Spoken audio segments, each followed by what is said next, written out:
que nos acompaña. Esto es Índice Económico y como cada miércoles doy la bienvenida a Marielena Vega. Muy buenas noches, Rogelio, qué gusto saludarte. Y por supuesto a Darío Celis. Rogelio, Marielena, muy buenas noches. Qué bueno que está con nosotros. Vamos a platicar de pensiones.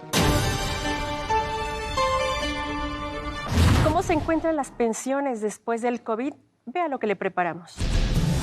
La pandemia de COVID-19 provocó que en 2020 el ahorro voluntario en pensiones se haya visto impactado hasta en 50% de reducción, al tiempo que 1.709.437 trabajadores retiraron por desempleo dinero de su administradora de fondos para el retiro.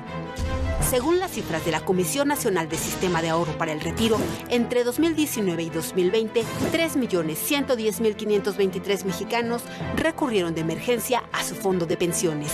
De acuerdo a la Secretaría del Trabajo y Previsión Social, el 47% de los trabajadores no está en el mercado formal, por lo que no ahorra, mientras que la otra mitad que ahorra involuntariamente lo hace solo con el 1% de su ingreso.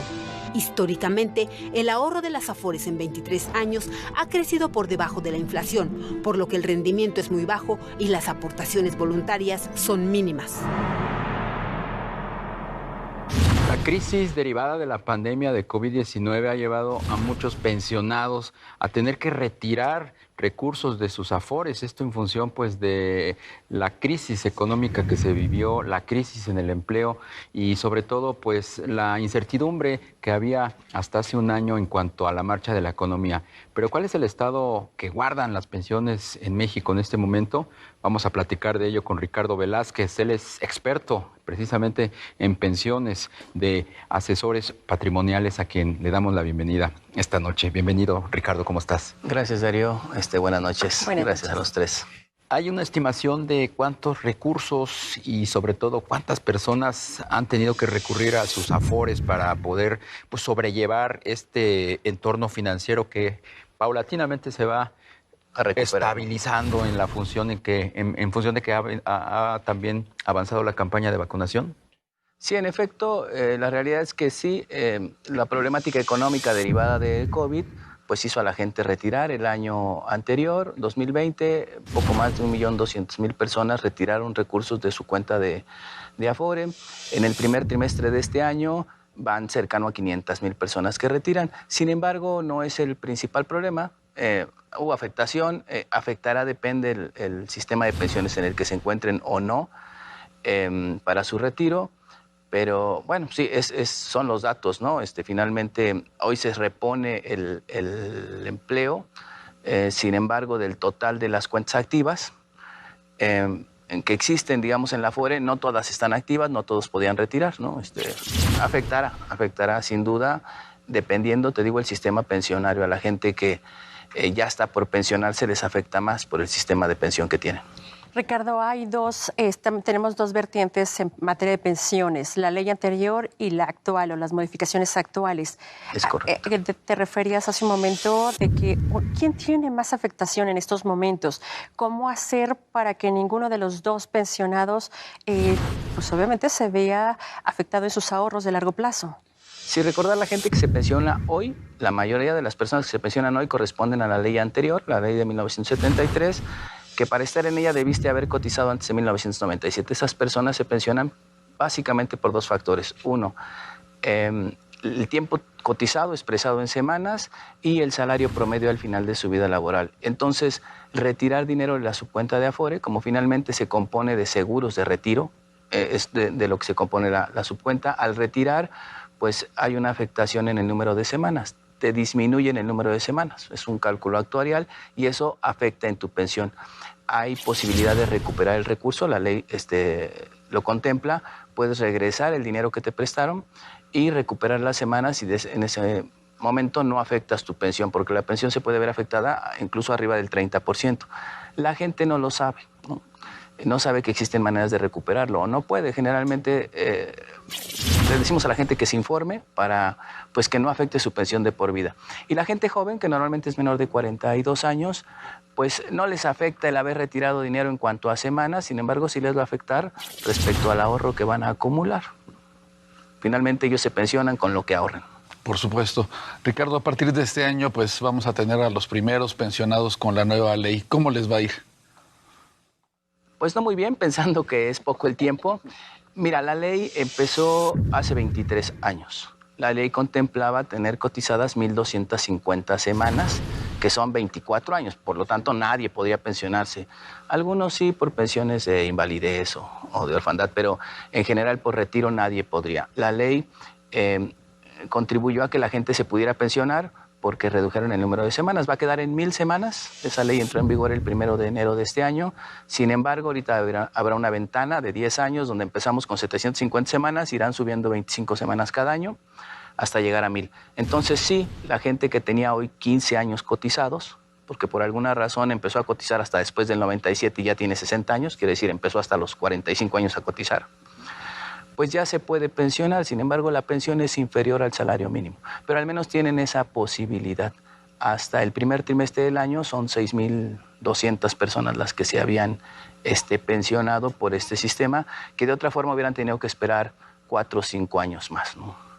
Oye, Ricardo, tendremos entonces prácticamente 20 años con este sistema de pensiones privado. ¿Cuál dirías tú que es el balance a la distancia, considerando por los retos, los desafíos que tiene la economía, el crecimiento poblacional, el bono demográfico? El que las pensiones se cambiaran a un sistema de capitalización individual fue bueno, que no dependieran pues del gobierno, básicamente, que la gente ahorrara.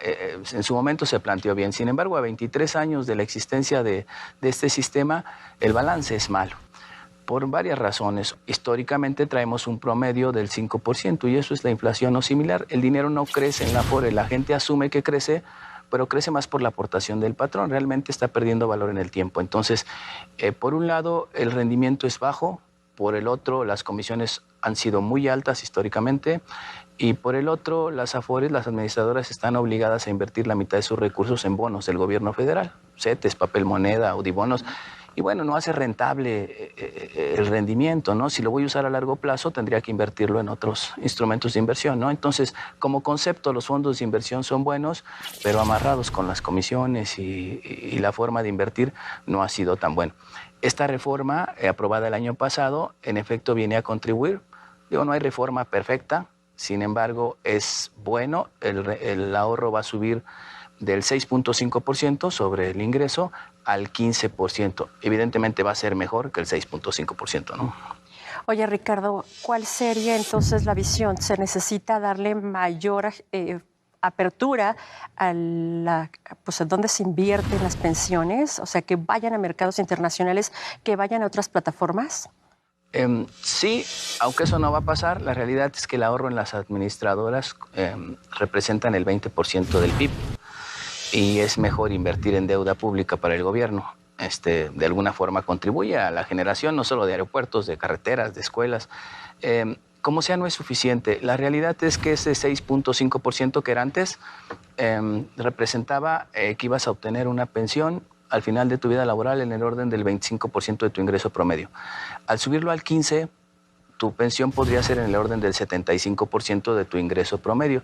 Sin embargo, recordar que después de los 45 años, el ingreso del mexicano disminuye. ¿Por qué? Pues por la pérdida de empleo. Entonces, sería una utopía pensar que sí, con el 15% voy a tener el 75% de mi ingreso porque y el año pasado también bajó el salario. Exacto, o perdieron los empleos.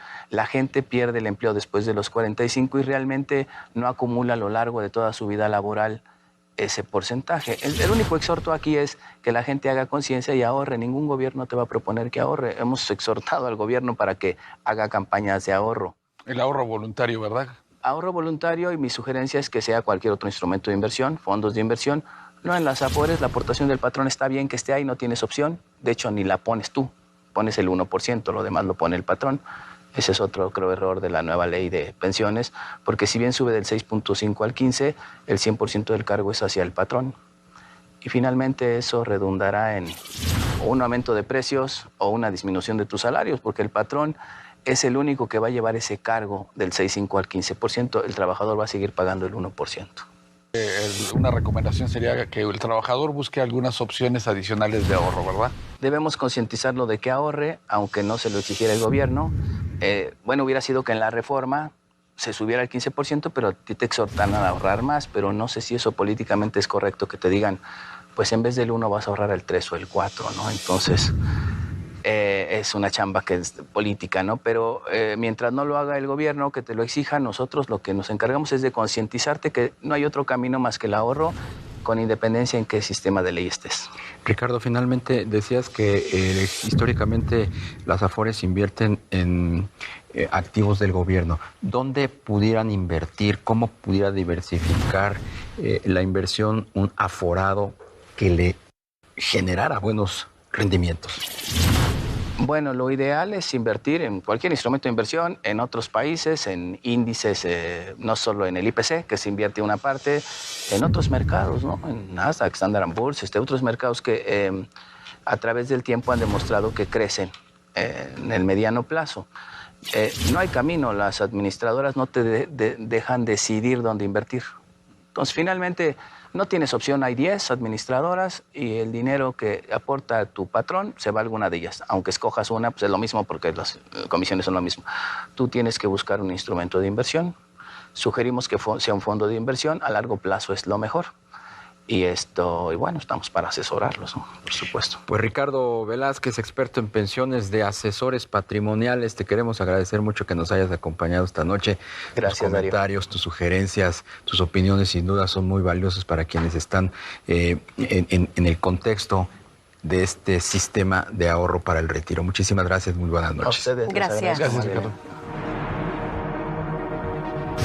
Pues ante la ausencia de un seguro para el desempleo, el ahorro para el retiro fue muy útil en este periodo de crisis sanitaria. Pues 1 millón, poquito más de 1 millón de personas tuvieron que recurrir a este seguro de desempleo, porque así fue como realmente funcionó en medio de esta pandemia.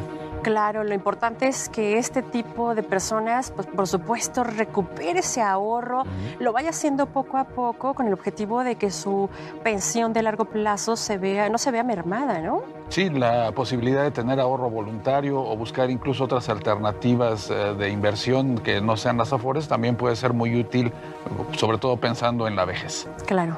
Y bueno, pues le queremos agradecer que nos haya acompañado esta noche en Índice Económico. Lo esperamos el próximo miércoles por ADN 40.